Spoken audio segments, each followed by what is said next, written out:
किसी व्यक्ति को भगवत प्राप्ति हो जाए तो उसे दोबारा जन्म नहीं लेना पड़ता। मेरा प्रश्न है कि भगवत प्राप्ति जो महापुरुष है उसकी आगे की स्थिति क्या होती है? भगवान की सेवा करता है या क्या होता है आगे? वो भाव होते हैं ना, उसके अनुसार उसकी स्थिति होती है। जैसे दास्य भाव, सख्य भाव, वात्सल्य भाव, गोपी भाव, सहचरी भाव, वो जिस भाव से भावित होकर सिद्ध हुआ है वो उसी भाव को प्राप्त होकर अपने प्रभु की सेवा में रहता है।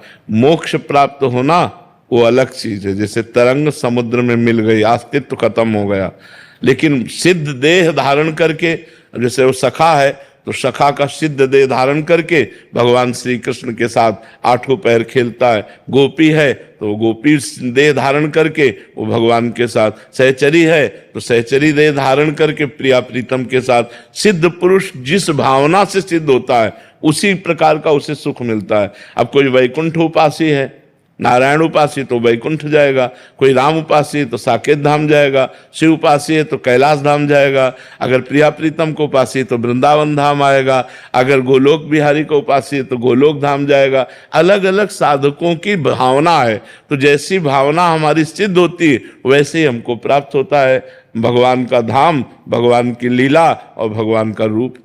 आरुषि शर्मा जी, मेरा प्रश्न है कि भगवत प्राप्ति जो महापुरुष है उसकी आगे की स्थिति क्या होती है? भगवान की सेवा करता है या क्या होता है आगे? वो भाव होते हैं ना, उसके अनुसार उसकी स्थिति होती है। जैसे दास्य भाव, सख्य भाव, वात्सल्य भाव, गोपी भाव, सहचरी भाव, वो जिस भाव से भावित होकर सिद्ध हुआ है वो उसी भाव को प्राप्त होकर अपने प्रभु की सेवा में रहता है।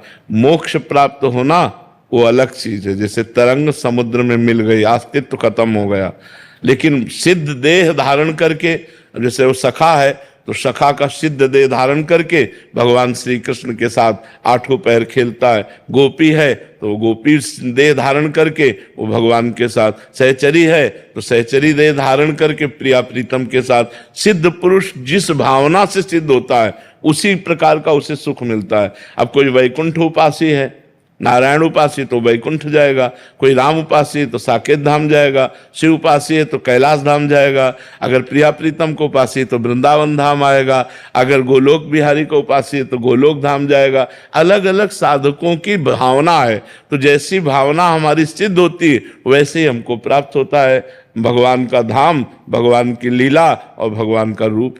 आरुषि शर्मा जी,